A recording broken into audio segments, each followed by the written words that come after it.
Bonjour à tous. Aujourd'hui, on est le lundi 8 juin 2026 et notre cher ami, notre très cher ami,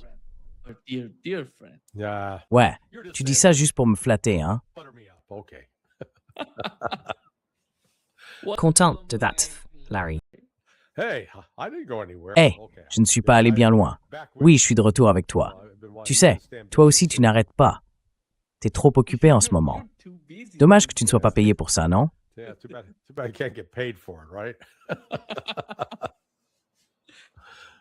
Larry, je veux commencer par ce qui s'est passé hier. Il y a eu l'attaque à Daya, enfin, l'attaque israélienne. C'était un bâtiment vide, comme ils l'ont précisé après coup. Je ne sais pas s'ils savaient que le bâtiment était vide, mais l'attaque a bien eu lieu. Ils voulaient assassiner certains commandants du Hezbollah, mais au final, ils ont tué des civils qui se trouvaient près du bâtiment. Et puis, la réponse iranienne. Hier, quand j'ai enregistré un podcast, un monologue, je ne savais pas encore si l'Iran allait réagir ou si ce serait le Yémen. Je pensais que le Yémen réagirait à ce qui s'était passé, parce qu'en réalité, il n'avait tué aucun des commandants du Hezbollah. C'est pour ça que je pensais que ce bâtiment vide, ça allait entraîner une réponse du Yémen, peut-être quelques missiles venant du Yémen. Mais l'Iran a choisi de répondre directement pour envoyer un message. Alors, quel était le but? Avant même de parler de ce qui se passe entre l'Iran et Israël, quel était l'intérêt d'attaquer ce bâtiment vide? Est-ce qu'ils savaient qu'il était vide?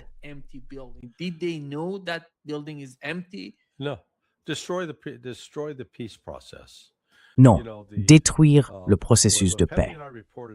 Vous savez, ce que Pepe et moi avons rapporté il y a un peu plus d'une semaine, donc jeudi de la semaine dernière, c'est que d'après les informations que nous avons reçues, le Conseil suprême iranien avait adressé un avertissement au Premier ministre Sharif du Pakistan. Il disait qu'ils allaient se retirer de toutes les discussions nucléaires, qu'ils ne participeraient plus à aucun cadre comme le JCPOA et qu'ils étaient prêts à faire exploser une arme nucléaire pour prouver leur détermination. Et ces informations ont été transmises aux États-Unis par le Pakistan. Pendant toute cette période, Pepe et moi avons appris de la même source que le Pakistan restait très optimiste quant à ses chances d'obtenir un accord de paix. Un accord qui s'appellerait les accords d'Islamabad et qui serait signé par les États-Unis et l'Iran.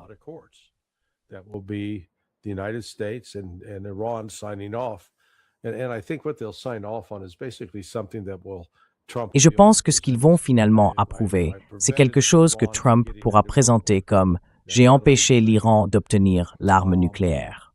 Ce sera ça, le message. Et je suis surpris que ce récit n'ait pas vraiment pris plus d'ampleur. Mais vous savez, il y a eu cet article du New York Times, publié samedi, qui expliquait qu'Israël avait intensifié ses activités d'espionnage sur les responsables de l'administration Trump, parce qu'ils essayent de comprendre ce que fait, bon sang, cette administration avec le Pakistan. Vous voyez quel est cet accord? De quoi s'agit-il? Parce qu'Israël a une peur bleue d'être écarté de l'accord. Et c'est effectivement le cas. Eh bien, d'après ce qu'on m'a dit, cette fuite a été orchestrée par Elbridge Colby et un autre responsable du département de la Défense ou du département de la Guerre qui sont favorables à un accord avec l'Iran.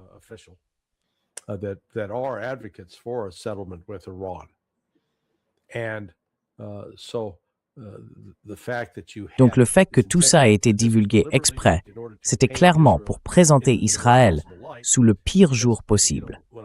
Parce que franchement, quand j'ai entendu pour la première fois Israël espionne les États-Unis, je me suis dit, eh bien oui, sans blague. Et le soleil se lève à l'est. Quelle surprise, n'est-ce pas? Quoi? Du jeu dans un casino? Comment est-ce possible? Voilà, c'était un peu ce genre de moment, un moment à la Casablanca, avec Claude Reims. Oh, du jeu dans le casino. Arrêtez ces gens-là. Mais on voit aussi un changement dans l'attitude de Trump. Il a mauvaise mine, c'est vrai, mais il ne tient plus les propos délirants qu'il tenait il y a 3 ou 4 semaines à propos de l'Iran. En fait, il est presque conciliant.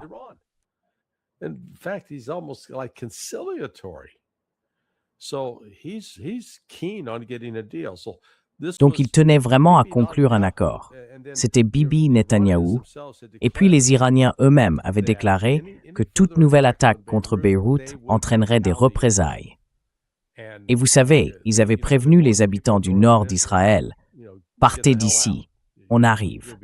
Donc c'était une action délibérée de la part de Bibi Netanyahou. Je pense qu'il a ordonné cette frappe en sachant qu'il y aurait une riposte iranienne, qu'Israël serait touché, et qu'ensuite, Israël s'en servirait comme justification pour entraîner les États-Unis dans le conflit, ce qui aurait fait capoter l'accord. Mais ça ne s'est pas passé comme ça.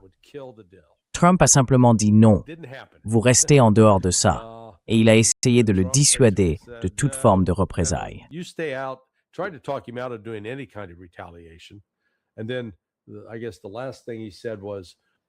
Et puis, je crois que la dernière chose qu'il a dite, c'était « Eh bien, si vous le faites, ce sera sans nous.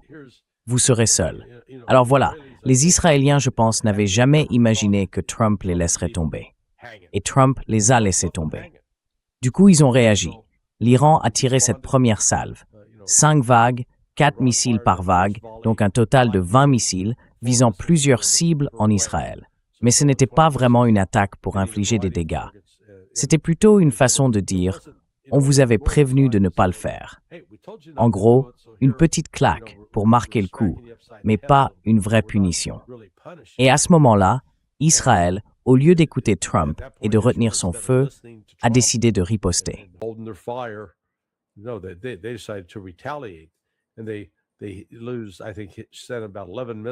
Et ils perdent, je crois, environ 11 missiles.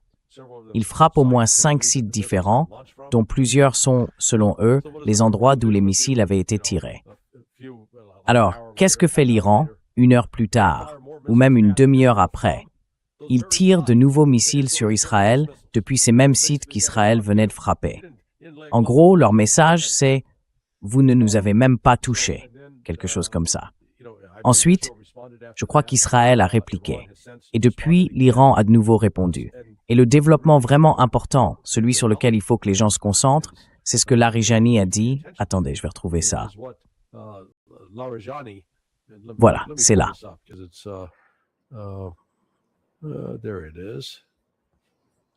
Larijani, le président du Conseil des experts. Oui, ils appellent ça le Conseil de discernement de l'intérêt du régime, Sadek Larijani. Je crois c'était son frère, non? Exactement. Son frère était à la tête du Conseil de sécurité, le Conseil national de sécurité. D'accord. Alors, Sadek Larijani a déclaré, et je le cite, « L'intervention de l'Iran en soutien au Liban constitue une déclaration officielle d'une nouvelle doctrine stratégique, selon laquelle toute attaque contre un élément de l'axe de la résistance entraînera une riposte qui dépassera les frontières géographiques et redéfinira les équilibres régionaux. » Larijani a ajouté que l'Iran est entré dans une nouvelle phase, où il n'attend plus que les menaces apparaissent avant d'agir pour préserver ses positions régionales. C'est donc vraiment quelque chose de nouveau. L'Iran prend l'initiative. Il a aussi averti, semble-t-il, que toute extension du conflit ou toute attaque contre des infrastructures iraniennes critiques serait suivie d'une réponse globale et dissuasive.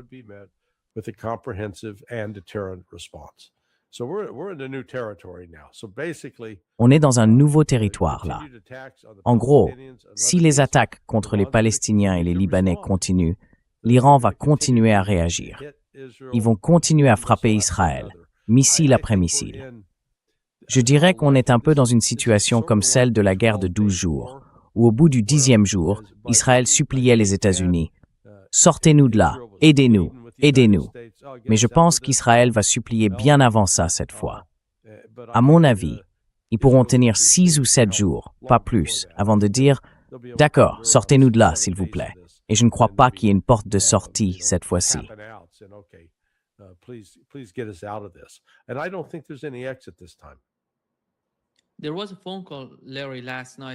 Il y a eu un appel téléphonique, Larry, hier soir, après l'attaque iranienne, en réponse à ce qu'Israël a fait à Dahiyeh, au Liban. Et cet appel, c'était entre Donald Trump et Benjamin Netanyahou. Donald Trump est sorti en disant qu'il lui avait dit de ne pas attaquer l'Iran. Ensuite, les médias israéliens, par exemple la chaîne 12, ont rapporté qu'Israël n'allait pas réagir après ça. Mais on a quand même eu une réponse d'Israël, l'attaque contre l'Iran. Alors, de quoi s'agissait-il exactement, cet appel? Qu'est-ce qu'on sait de cette conversation? Il semble que Donald Trump ait essayé de le convaincre, mais qu'il n'y soit finalement pas parvenu. Quelle image ressort de tout ça? Parce que quand on se présente comme le président des États-Unis, comme quelqu'un qui porte la responsabilité de cette guerre, une guerre de choix, une guerre que vous avez commencée, et que vous essayez de convaincre Benjamin Netanyahou, celui-là même qui vous a poussé à entrer dans cette guerre, le principal responsable de ce désastre, et que vous n'arrivez pas, que vous n'êtes pas capable de le convaincre de ne pas attaquer, ou simplement de se calmer.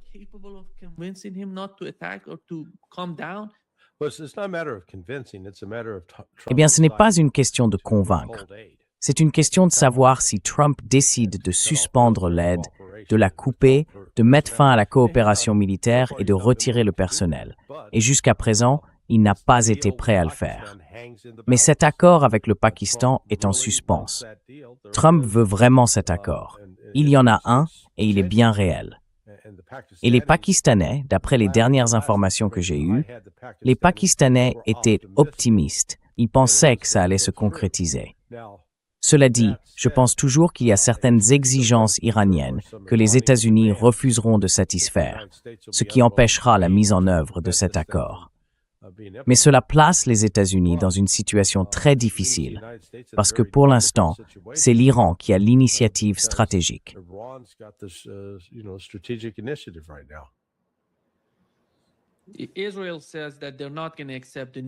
Israël dit qu'il n'acceptera pas la nouvelle équation dans la région. Cette nouvelle équation, c'est ce que vous venez de mentionner, avec le cas de Larijani, Sadegh Larijani, le chef de l'Iran et du Conseil des experts en Iran. Et quand il dit ça, pour beaucoup de gens qui ne savent pas ce qu'est le Conseil des experts, Larry, eh bien, quand il y a un désaccord entre le Conseil des gardiens et le Parlement iranien, c'est le Conseil des experts qui intervient, qui essaie de rapprocher les deux parties ou de trancher d'une manière ou d'une autre. Ça montre à quel point ce Conseil est important quand on parle de la nouvelle stratégie, de la nouvelle équation régionale. S'il décide d'agir de manière préventive, peut-être parce qu'il pense qu'Israël va faire quelque chose. Le point essentiel, je crois, dans ce nouveau message que vous venez de lire, c'est qu'il se réserve la possibilité d'agir de façon préventive contre Israël.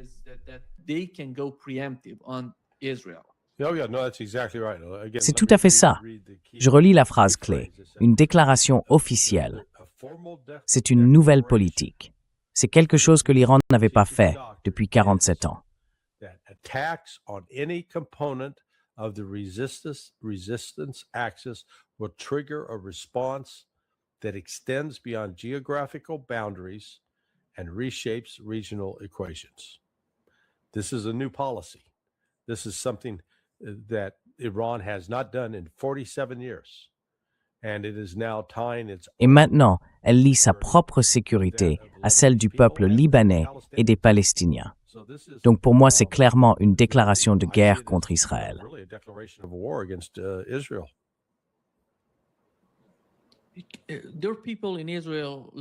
Il y a des gens en Israël, comme le chef de l'opposition, Yair Lapid. Il a dit que cette guerre, la poursuite de cette guerre, ne profiterait pas à l'État d'Israël. Est-ce qu'il essaye d'acheter des voix? Qu'est-ce que c'est que ça?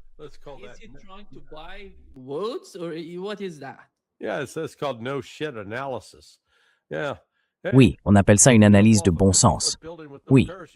Et si tu sautes d'un immeuble de 15 mètres sans parachute, tu vas te casser les jambes. Ou pire. Voilà. C'est le même genre de choses. Eh oui, sans blague. Et c'est justement ce que j'ai trouvé si fort dans le message d'hier de l'Iran. À peine une demi-heure après qu'Israël a lancé son attaque sur ces sites précis en Iran, l'Iran réplique en tirant des missiles depuis ces mêmes sites. Attends une seconde. Je croyais, tu vois, qu'on parlait encore du mythe de l'invincibilité israélienne.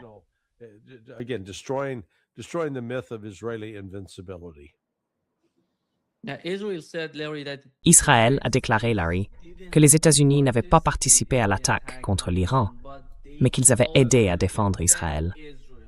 Qu'ont-ils fait exactement et quelles étaient leurs capacités pour défendre Israël?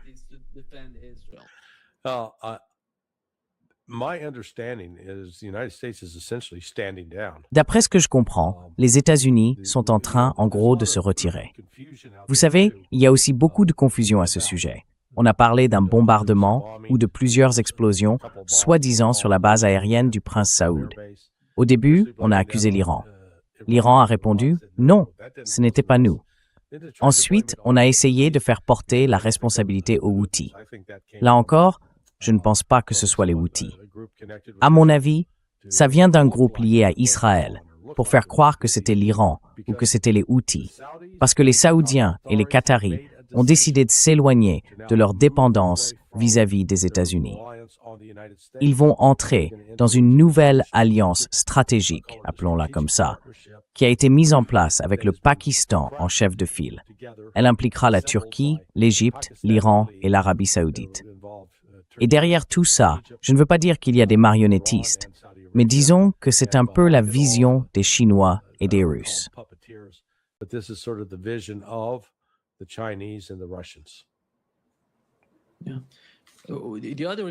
L'autre point important, Larry, dans la nouvelle annonce de Sadegh Larijani, c'est qu'il parle de tout le Liban, pas seulement de Beyrouth. Oui, y compris le sud, enfin, surtout le sud du Liban. Donc vous savez, certains ont spéculé qu'il y avait une chance que l'Iran lâche le Hezbollah. C'est tout le contraire. Ils ont maintenant été très clairs. Hezbollah, on est avec vous, on vous soutient.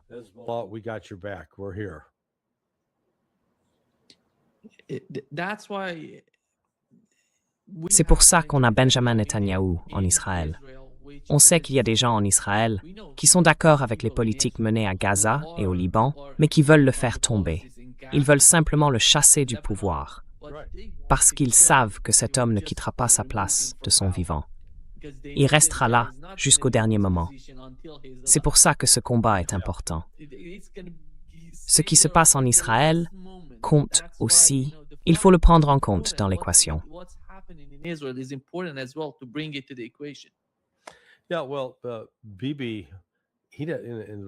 Ouais, enfin, Bibi, sur les photos récentes, il n'a pas l'air en forme non plus.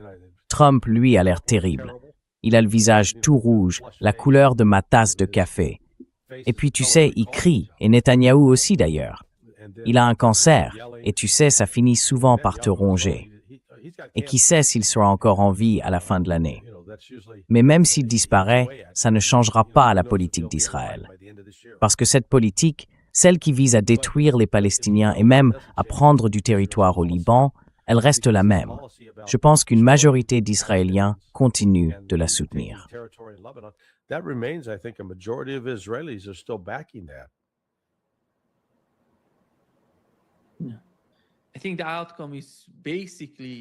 Je pense que le résultat, au fond, c'est de forcer Israël à se retirer complètement du Liban. Parce que si vous êtes là-bas, vous devez attaquer. Vous devez vous battre. Et si vous vous battez, ça va entraîner une nouvelle escalade. Ces cycles d'escalade vont continuer à se produire pour Israël. Je ne sais pas combien de temps les États-Unis peuvent rester dans la région. Parce qu'on sait bien que Donald Trump, comme vous l'avez mentionné, n'est pas content à cause de l'économie mondiale, à cause des pressions qui viennent de chaque État, de tous les aspects de cette guerre. Alors, est-ce que les États-Unis peuvent vraiment se permettre de rester là-bas? On sait que Benjamin Netanyahou veut que les États-Unis y restent. Mais au bout du compte, c'est bien les États-Unis qui décident si c'est supportable pour eux d'y rester ou non. Eh bien, qu'est-ce que ça veut dire, rester là? Vous voulez dire le maintenir? Maintenir le blocus, garder une présence militaire sur place, ou peut-être envoyer plus d'armes vers ses bases en Arabie saoudite et au Qatar, ou encore essayer d'améliorer ses bases pour venir en aide à Israël.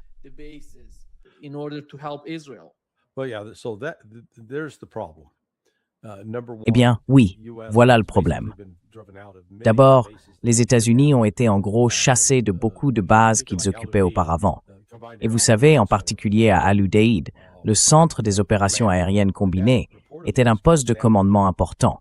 Et d'après les informations, il serait maintenant fermé. Sur la base aérienne du prince Saoud, la présence américaine est sous pression pour se retirer. Je crois qu'il reste encore une présence au Koweït. Mais, vous savez, l'Iran a attaqué cette zone à plusieurs reprises la semaine dernière. Et puis on a aussi vu qu'ils ont visé Bahreïn.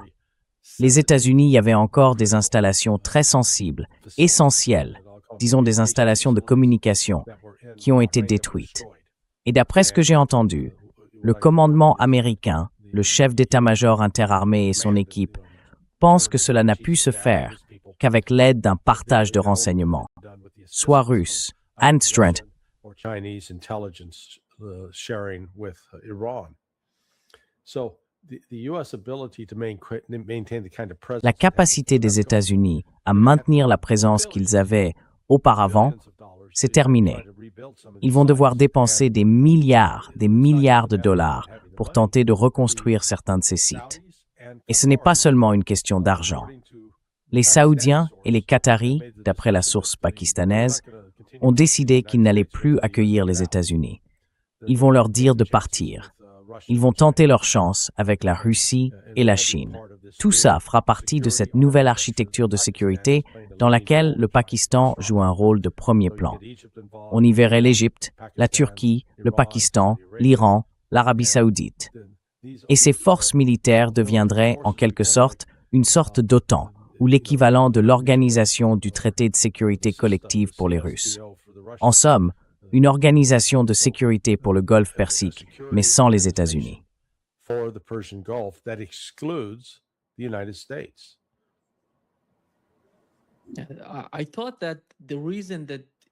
Je pensais que si l'Arabie saoudite se faisait bombarder, peut-être par l'Iran ou par les Yéménites, c'était parce qu'ils avaient obtenu une sorte d'information, un renseignement venant d'Arabie saoudite, qu'ils utilisaient l'Arabie saoudite ou les bases en Arabie saoudite contre l'Iran ou le Yémen. Mais en fait, ce n'était pas le cas. En regardant les médias iraniens aujourd'hui, il n'y a aucune information, rien du tout, à propos des attaques contre l'Arabie saoudite. Et au début, ils ont dit que c'était l'Iran. Puis ils ont dit non, ce n'était pas l'Iran, c'était le Yémen qui les attaquait. Mais au final, vous voyez, le Yémen n'en parle pas. Parce que le Yémen, vous savez comment ils sont. Quand ils attaquent quelque part, ils le disent clairement. On a frappé telle cible en Israël, dans le nord d'Israël, dans le sud d'Israël. Ils sont très francs dans leur manière d'agir. Donc, il n'y a pas de raison de... Yeah, no, this. Yeah, remember this entire. Souvenez-vous, toute cette frappe de missiles au cours des dernières 24 heures, tout ça a été fait pour une seule raison, détruire le processus de paix sur lequel le Pakistan travaille. Le Pakistan pense être tout près d'un accord, qu'on appellerait l'accord d'Islamabad. Et maintenant, les Israéliens, en particulier Netanyahou, dans un geste de désespoir, essaient de détruire tout ça, de le faire dérailler. Et une façon d'y parvenir, c'est d'impliquer les États-Unis dans une guerre et d'y entraîner aussi les Saoudiens. Parce qu'il faut se rappeler que l'Arabie saoudite a maintenant, disons, un traité de défense avec le Pakistan et que le Pakistan a déjà déployé une partie de ses forces militaires en Arabie saoudite. Donc le basculement est en cours. Les Saoudiens, je pense, ont fait le bon calcul. Comme l'a dit Henry Kissinger, être un ennemi des États-Unis est dangereux, mais être un ami des États-Unis est mortel. Et les Saoudiens, en gros, ont dit « on ne veut plus risquer la mort par simple association ». We don't want to risk death anymore by association. Mais en Iran, la dernière nouvelle, c'est que le pays a commencé à annuler tous les vols intérieurs dans l'ouest du pays. Apparemment, ils estiment qu'une attaque pourrait avoir lieu ou qu'il pourrait y avoir une forme d'attaque de la part d'Israël et qu'ils doivent y répondre. Qu'est-ce qu'on sait exactement des attaques israéliennes contre l'Iran? En gros, elles visaient les villes situées à l'ouest du pays. Oui. Et c'est combien de cibles? Well, that means they're using standoff weapons. Yeah, that Eh bien, ça veut dire qu'ils utilisent des armes à distance. Oui, ils ont identifié les cibles. Je ne les ai pas toutes en tête, mais il y en a environ 5 ou 6, dont une usine pétrochimique. Ce qu'on sait, en revanche, c'est qu'il y a environ 8 heures, les gardiens de la révolution iraniens ont annoncé qu'ils allaient viser spécifiquement 2 bases aériennes israéliennes stratégiques, situées dans le sud du pays, dans le Negev, Nevatim, et l'autre, je crois qu'elle s'appelle Tov. Je ne sais pas si l'Iran a réussi à frapper ces bases, mais si c'est le cas et qu'ils ont causé des dégâts importants, cela limiterait fortement la capacité d'Israël à mener des frappes en Iran. Donc, si j'étais celui qui commande la force de missiles iranienne, je viserais ces bases. Je les réduirais en tas de décombres fumants pour qu'aucun autre F-35 ou KC-135 ne puisse décoller de là. Elles deviendraient inutilisables, Holly, inhabitables. that they will become unusable, uninhabitable.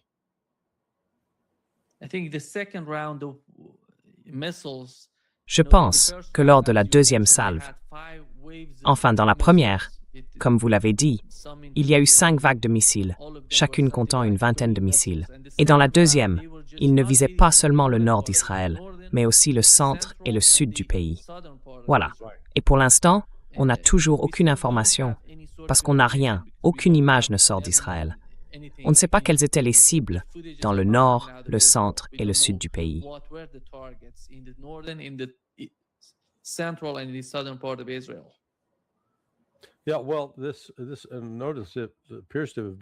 Oui, eh bien, on voit bien que c'était une frappe coordonnée entre l'Iran, les Houthis et le Hezbollah. Les 3 tiraient sur des cibles différentes, mais presque en même temps, comme s'ils s'étaient concertés. Maintenant, c'est une guerre qu'Israël ne peut pas gagner. En ce moment, ça ressemble beaucoup, je dirais, à la guerre de 12 jours, dans le sens où Israël va finir par demander de l'aide pour s'en sortir. Ils ne peuvent pas tenir à ce rythme. Et la différence, c'est qu'à l'époque, je crois qu'il y avait un débat au sein du Conseil de sécurité en Iran pour savoir s'il fallait accepter cet accord ou non. Ils l'ont accepté et je pense qu'ils l'ont ensuite regretté.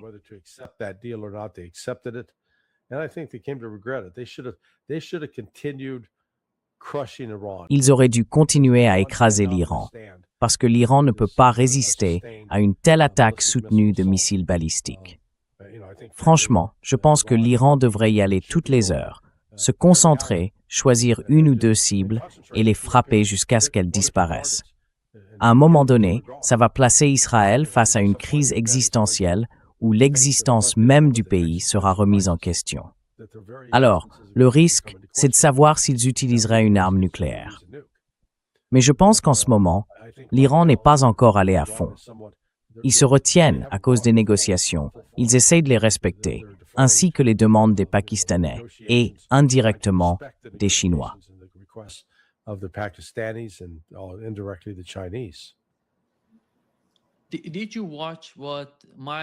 Tu as vu mon entretien avec le professeur Marandi. Je lui ai parlé de ton rapport et de celui de Pepe, et il a dit quelque chose que je trouve vraiment très grave. Selon lui, l'Iran aurait eu les capacités de fabriquer des bombes nucléaires depuis presque 16 ans, même plus de 16 ans.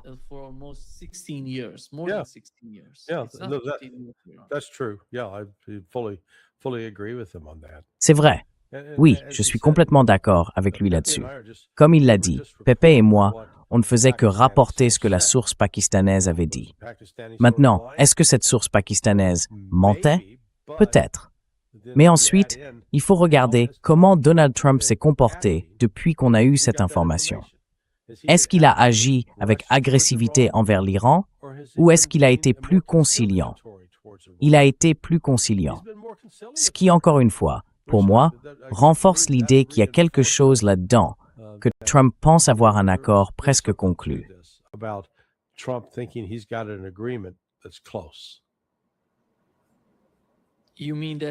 Tu veux dire qu'il sait, d'une manière ou d'une autre, que l'Iran pourrait posséder, enfin, que l'Iran aurait peut-être. Non, non. C'était bien la réaction à la Maison-Blanche, absolument. Absolument. Oui, et ce n'est pas moi qui le dis, c'est Robert Barnes. Il le dit d'après ce que lui ont confié des gens à la Maison-Blanche. Rappelez-vous, Barnes a été à une époque l'avocat de Trump, et il garde des relations avec d'autres personnes dans l'entourage de Trump. Donc vous voyez, ce n'est pas juste quelqu'un assis sur le côté qui donne son opinion. Il a clairement accès à des informations. En réalité, Trump est inquiet qu'à ce stade, l'Iran ait peut-être déjà une arme nucléaire ou soit vraiment tout près d'en déployer une. Que ce soit une arme qu'ils aient construite eux-mêmes ou qu'ils l'aient obtenue du Pakistan ou de la Corée du Nord, quelque chose comme ça. Il ne veut pas rester dans l'histoire comme l'homme qui a en gros laissé l'Iran devenir une puissance nucléaire.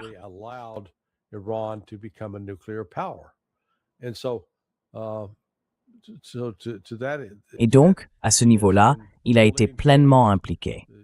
Vous savez, je pense que Witkoff a reçu la responsabilité principale sur ce dossier.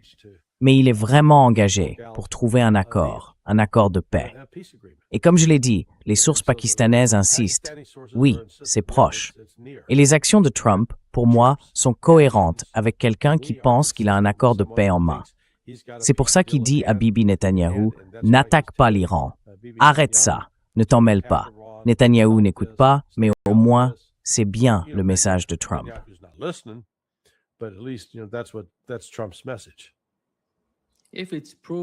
Si on prouve qu'hier soir, c'est Israël qui a attaqué l'Arabie saoudite, et non pas, comme on l'a appris dans les médias, l'Iran et le Yémen, et que vous nous dites maintenant qu'il se pourrait qu'Israël soit derrière tout ça, eh bien, je pense que ce serait un signal énorme pour la région.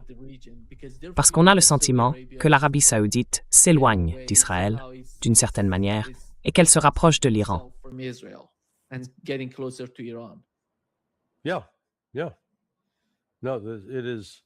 Oui. Non, c'est vrai. L'époque des accords d'Abraham, cet optimisme qu'on avait peut-être il y a 5 ans à ce sujet, c'est fini. Les accords d'Abraham sont morts et enterrés. Et vous savez, la tentative d'Israël de prendre le contrôle du Liban, ça échoue. Encore une fois, ils font ça depuis, mon Dieu. La guerre civile libanaise a commencé il y a 51 ans, d'accord? Donc bien avant votre naissance. Et depuis, ça n'a fait que des allers-retours. Je crois qu'Israël a envahi des parties du Liban 3 ou 4 fois pendant cette période. La dernière grande incursion au Liban, c'était en 2006. Mais la dernière fois qu'ils ont réellement atteint Beyrouth avec des troupes israéliennes au sol dans la ville, c'était en 1982. Donc, vous voyez, c'est un peu du déjà-vu, comme dans le film « Un jour sans fin ». Israël refait sans cesse la même chose et obtient toujours le même résultat. Ils continuent de penser qu'en recommençant, ils finiront par obtenir un résultat différent. Mais non.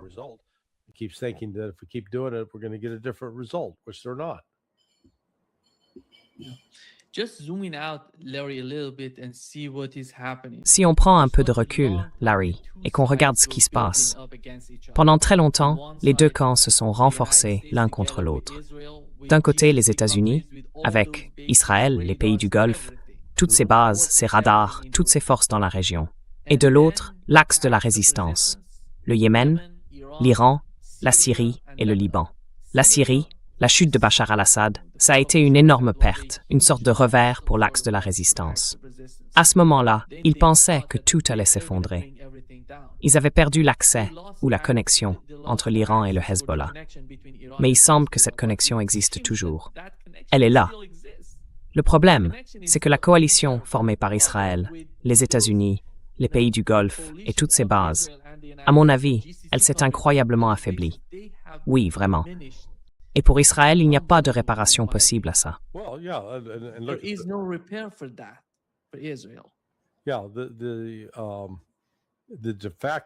Oui, la destruction ou le retrait de fait des États-Unis des pays du Golfe. Et je dis de fait parce que les bases qui ont été touchées. Prenons Bahreïn, l'ancien quartier général de la 5e flotte de la marine américaine. Même si certains bâtiments sont encore debout, ce n'est plus un quartier général opérationnel.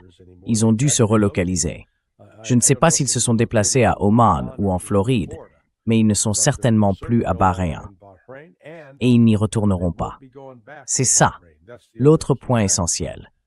Donc quand on voit que les États-Unis ne peuvent plus assurer la protection de ces dirigeants du Golfe, c'est là que ces dirigeants commencent à regarder autour d'eux en se demandant qui a la force, vers qui devons-nous nous tourner pour trouver une protection.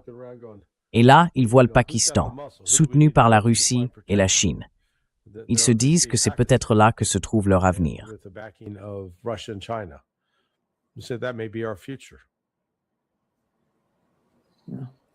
Oui. Ici, la radio de l'armée israélienne, citant des sources militaires, confirme que Tsahal a reçu des ordres directs du gouvernement israélien pour poursuivre les opérations au Liban. Donc l'opération va bien avoir lieu. D'après ce que je comprends, tôt ou tard, on va assister à une forme d'attaque sur Beyrouth. Est-ce que ce sera le cas? Des Israéliens, c'est bien ça? Oui, de la part des Israéliens. Est-ce qu'on va voir d'autres attaques israéliennes sur Beyrouth ou sur la Dahiya? En gros, leur objectif, c'est de frapper la Dahiya. Oui. Non, ils n'ont pas encore tiré les leçons. Et c'est pour ça que je pense que l'Iran, je ne suis pas sûr de bien mesurer toute la pression que le Pakistan exerce sur l'Iran. La Chine et la Russie, elles, essayent simplement de dire « Écoutez, ne réagissez pas trop vite. Suivez notre stratégie. Tout ça peut se terminer pacifiquement, sans qu'il soit nécessaire de lancer d'autres frappes. » Mais en même temps, comme on l'a mentionné tout à l'heure, avec la déclaration de Sejid Larjani, il y a une nouvelle doctrine de sécurité. Ce qui veut dire que l'Iran va désormais répondre non seulement aux attaques contre les Libanais, mais aussi contre les Palestiniens.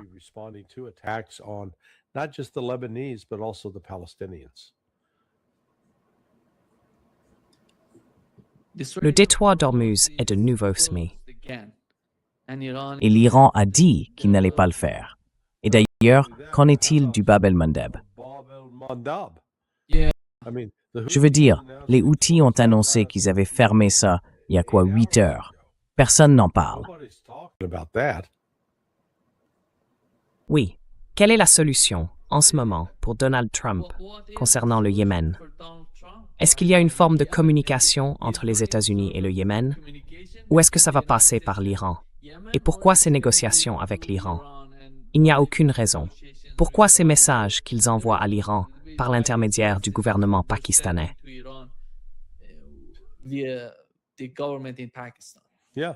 Oui. Non, je pense que l'Iran va éclater. Oui. Israël a annoncé que toute tentative de l'Iran de relier le Liban et l'Iran serait accueillie avec une grande fermeté.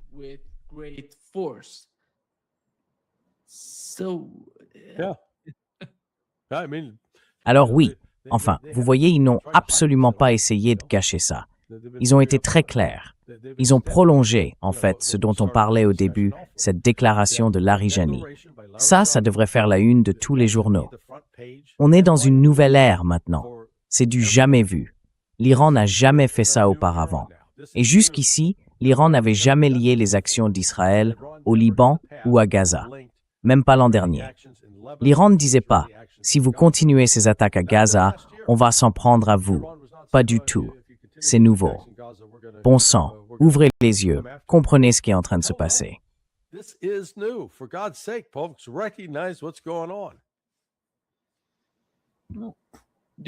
Tu vois le moment où Donald Trump dit à Benjamin Netanyahu « J'en ai fini avec ça, je m'en vais ». Oui, je pense que cette limite, ce moment, pourrait arriver. Trump a toujours été assez imprévisible de toute façon.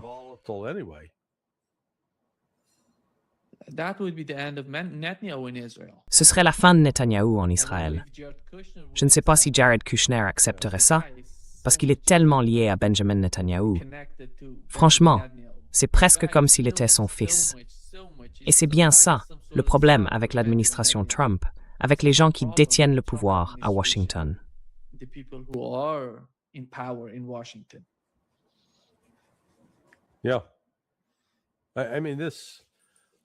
Oui. Enfin, disons que Netanyahou a atteint les limites de son influence. Et avec ses dernières actions, il a clairement brûlé ses ponts avec l'administration Trump. Et on ne peut pas ignorer le fait que si l'Iran est vraiment sérieux à propos de cette nouvelle déclaration, alors Israël va devoir soit arrêter ses attaques, ses offensives, aussi bien aériennes que terrestres, dans le sud du Liban, soit accepter d'être lui-même de plus en plus visé. Et là, il faudra choisir. Est-ce qu'Israël va riposter, essayer de répondre coup pour coup à l'Iran? Je ne pense pas qu'il en ait les moyens. C'est la leçon qu'on a tirée de la guerre de 12 jours, en juin dernier. Israël n'a pas la capacité de tenir un affrontement de missiles balistiques, une guerre d'usure, coup pour coup, contre l'Iran.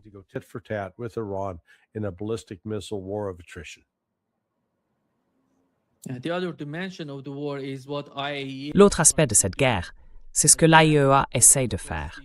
Comme on l'a vu dans un reportage sur Press TV, ils ont obtenu une copie de nouveaux documents anti-iraniens, un projet de résolution préparé pour la réunion du Conseil des gouverneurs de l'AIEA, prévue en juin 2026, donc ce mois-ci.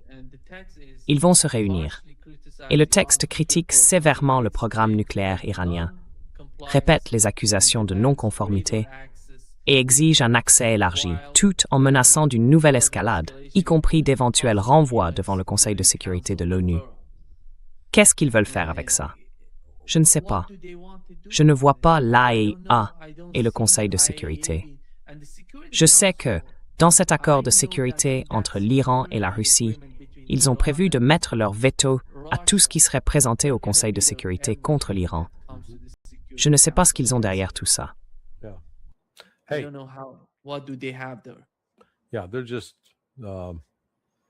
Oui, mais enfin, l'Iran ne va pas accepter ça. Encore une fois, l'AIEA vit dans un monde imaginaire. S'ils pensent que ça va pousser l'Iran à se soumettre ou à coopérer, ils se trompent. L'Iran leur dira tout simplement « Allez vous faire voir ».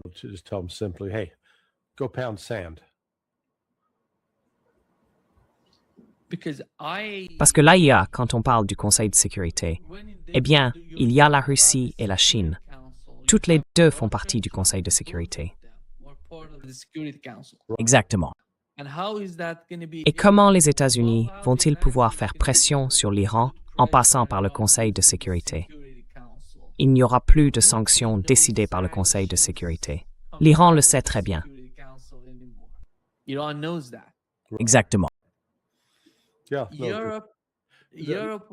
L'Europe, qui faisait partie des sanctions dites de snapback, a sa propre politique. Mais personne n'a l'air de s'en soucier.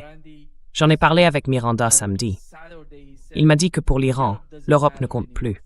Ils n'ont aucun respect pour la politique étrangère européenne envers l'Iran.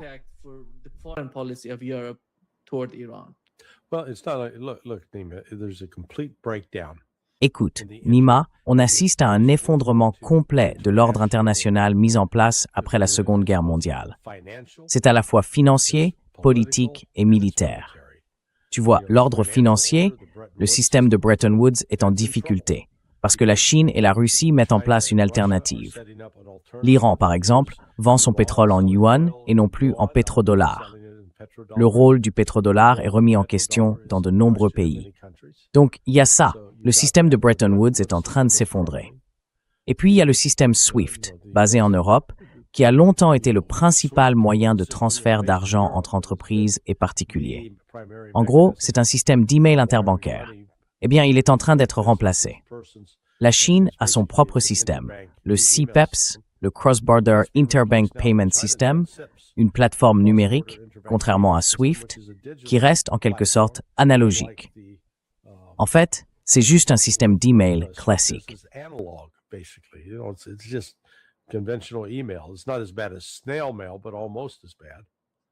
Ce n'est pas aussi lent que le courrier postal, mais presque.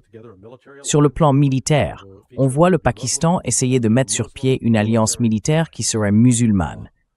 Une alliance militaire musulmane. On pourrait l'appeler MATO, pour Muslim Alliance Treaty Organization, vous voyez. MATO, ça sonne presque bien, parce que rassembler sunnites et chiites sous une même bannière et réunir les principales puissances militaires de la région, ça crée un vrai contrepoids à Israël. Et voilà qu'Israël, de façon assez stupide, a menacé en disant qu'une fois l'Iran éliminé, il s'en prendrait à la Turquie. Bon, ça ne va pas très bien se passer pour eux. Donc, il y a ça. Et en plus, les efforts pour vendre du pétrole dans une autre monnaie que le pétrodollar sont déjà en cours. Tout cet édifice que les États-Unis dirigeaient et contrôlaient, il est en train de se désagréger.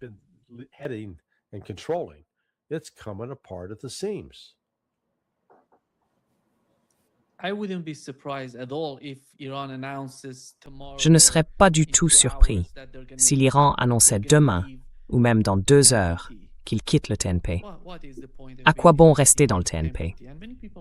Beaucoup de gens en Iran se posent la question. Il y a de vraies discussions en ce moment. Et ils savent, ils observent. Je ne sais pas si vous avez vu le nouveau rapport publié dans le Wall Street Journal. Le journal y décrit la Corée du Nord comme la réussite économique la plus surprenante au monde.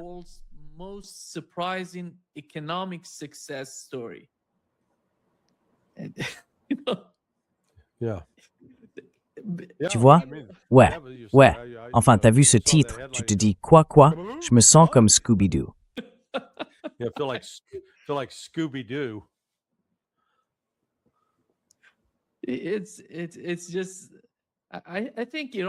C'est juste que je pense que l'Iran y arrive. Parce qu'avant toute cette folie, on disait encore qu'on pouvait obtenir quelque chose par la négociation. Même avec ce que tu dis, Larry, s'ils finissent par conclure un accord, eh bien ce sera un accord. Mais ce sera un accord de façade entre les deux camps. Rien de vraiment solide. Ce ne sera pas une véritable entente, ni quelque chose qui engage les deux parties sur le long ou le court terme, dans leurs politiques respectives. On a l'impression que les États-Unis veulent simplement se retirer de la région. C'est pour ça qu'ils négocient avec ce genre de discours, parce qu'ils veulent en sortir. Voilà tout. Ils ne veulent prendre aucun engagement, d'aucune sorte. Trump's going for the legacy thing. So if he gets to declare Eh bien, Trump cherche à laisser une trace, à construire son héritage. Donc, s'il peut ajouter une nouvelle ligne à son CV, du genre être nommé pour le prix Nobel de la paix, en disant qu'il a obtenu un accord avec l'Iran garantissant que ce pays ne construira jamais d'armes nucléaires, ce serait sa grande déclaration. Tout le reste, ils essaieront de le balayer sous le tapis, même si cela revient à céder largement à toutes les exigences iraniennes. Mais malgré tout, le récit sera que l'Iran a renoncé à ses ambitions nucléaires face aux États-Unis. Ce sera ça, le titre. Et comme tu l'as souligné, Walt et le professeur Morandi aussi, si tout cela dépendait uniquement du sentiment de la population iranienne, l'Iran aurait probablement déjà la bombe. Mais ils s'en sont abstenus pour des raisons religieuses, par conviction, et je ne pense pas que ce soit quelque chose qu'on puisse facilement renverser.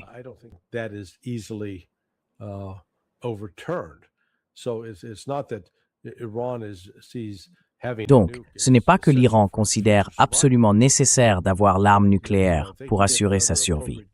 S'ils peuvent obtenir d'autres garanties appropriées, des garanties de sécurité, notamment de la part de la Russie et de la Chine, mais aussi réussir à impliquer les États-Unis, alors la situation change. Et c'est là que ça devient compliqué. Si c'est simplement un accord signé entre Trump et le gouvernement iranien, il n'a aucune valeur contraignante. Trump devrait, vous voyez, le faire reconnaître comme un traité, le soumettre au Sénat et obtenir la ratification des 2/3 des sénateurs. Sans ça, voilà le problème, ou disons le point faible que je vois dans ces négociations avec l'Iran. Une promesse de Donald Trump, ça vaut à peu près autant qu'un morceau de papier usé.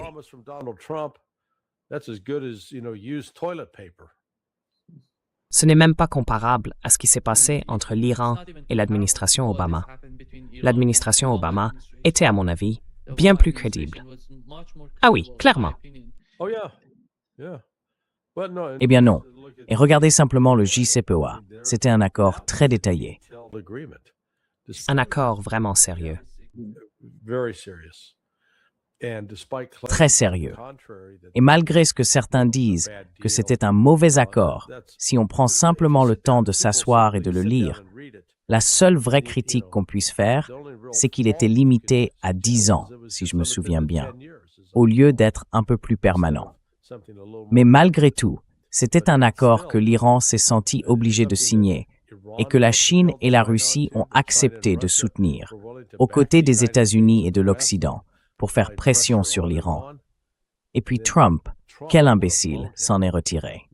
Au lieu d'arriver avec quelque chose de mieux, au lieu de dire à ce moment-là, « D'accord, améliorons-le, mettons-le à jour, et je le soumettrai ensuite au Congrès pour qu'il ait une base légale du point de vue américain. » Mais il ne l'a pas fait.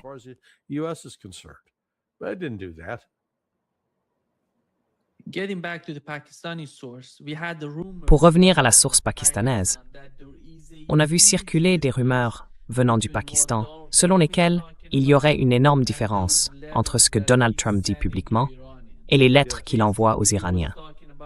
En gros, il aurait parlé de ne pas libérer les avoirs iraniens gelés et de ne pas alléger les sanctions dans le secteur de l'énergie, un domaine qui ne dépend pas du Congrès. Il peut le faire tout seul, il n'a pas besoin du Congrès pour ça. Alors, qu'est-ce qu'on sait exactement à ce sujet? Et selon vous, est-ce qu'il y a vraiment une différence, comme le laissent entendre ces rumeurs?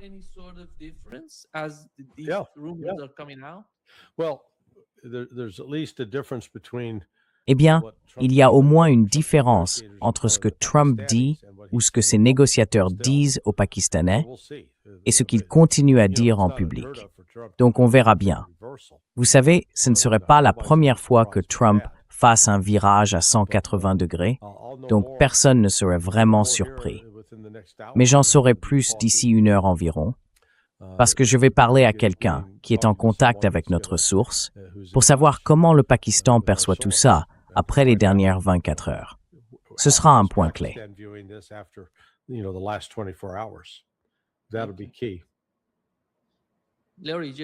Larry, reste avec nous un instant. J'aimerais te dire quelque chose avant de conclure. Ah d'accord. Merci beaucoup d'avoir été avec nous aujourd'hui, Larry. Très bien, mon ami. Continue simplement à travailler dur. Je ne sais pas comment tu fais pour gérer ton travail à l'université. Un doigt de remixer tout de suite. D'accord. Allez, au travail, au travail. Bon, restez avec nous. Très bien.